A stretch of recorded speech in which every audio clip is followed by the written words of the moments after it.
Hey guys, it's me Janelle. It's been a while since I last recorded a video, but anyway, I just wanted to do a video about how to get your D2 visa for studying abroad in Korea. I've had many people asking me how I did it and like what is required in order to do it. So I thought I would just do a video in order to answer everyone's questions. So if you want to know how to apply for a D2 visa to study abroad in Korea, then stick around. In order to get your D2, here are the documents that you will need. You'll need your passport first of all.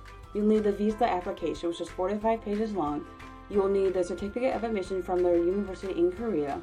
You will need transcripts from your current university to prove that you are in university for when you go over there to study abroad. And you also need a bank statement. And you also need a 3.5 by 4.5 passport photo just to prove to them this is your face and everything so they can give you your visa. So when I first was getting ready to study abroad in Korea, the visa process was a complete nightmare to me because nobody tells you what to do or how to do it. So you're pretty much on your own when it comes to filling out this document that's in half Korean, half English. And it's like, it's terrifying because no one, like I said, no one tells you how to do it. So you're just kind of like speculating, am I doing this right? Am I doing this right? Until you get your passport back and you open it up and there's your visa. So when I saw that you had to have a certain amount of money for the bank statement to prove to send to them in the consulate, because I'm from Michigan and the consulate is in Chicago. So, chewing gum. So when I saw on forms that for one semester they wanted $3,500, and for academic year you need anywhere from $7,500 to $10,000. And when I saw that, I automatically got discouraged because I don't have $10,000 and I don't have anyone to ask for $10,000 because I'm a broke college student, and not many of us do have that much money laying around. Some people do because they busted their asses to get it, and other people get it from their parents or alone, and that wasn't really an option for me. So I just decided to send them what I had, and they approved me for a full academic year on $2,500. I don't know how they did it. I don't know why, but they did, and I'm thankful that they did. But I'm just surprised that they actually approved me for it. And many people have been asking me, like, how did they approve me? And honestly, I have no idea. But I got approved somehow. And they just want to make sure that you have the money and the funds to be able to support yourself. And after you get that visa, you don't have to prove to them anymore that you have money. But I got money back from loans because I was there for the summer program and then the fall semester. So I was okay. Just don't spend it on all the food and all the clothes in the world, even though it is tempting. But once you get after applying to the university in Korea from your university, as soon as that letter or certificate of admission comes, you should definitely start thinking of applying for your D2. I've heard many horror stories from people saying, oh, well, I sent my passport in, I sent my stuff in, and my flight is in less than 3 months, and it's been a month and a half, and I'm still waiting to get my D2 back. Sometimes they will send it back to you, but the thing is, universities will only send you one certificate of admission, so you have to get in contact with them in order to send you another one, which can be very, very frustrating. Or you can wait like a fool, like myself, and I waited 5 days before I left for Korea.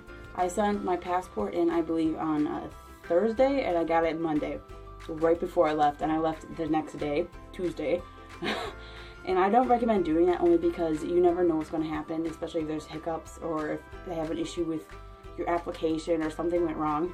I recommend start getting the application together the moment you get that acceptance letter. As soon as you get that, you should start doing it, just in case they can just get the wheels in motion for you to go to Korea and be able to enjoy your study abroad.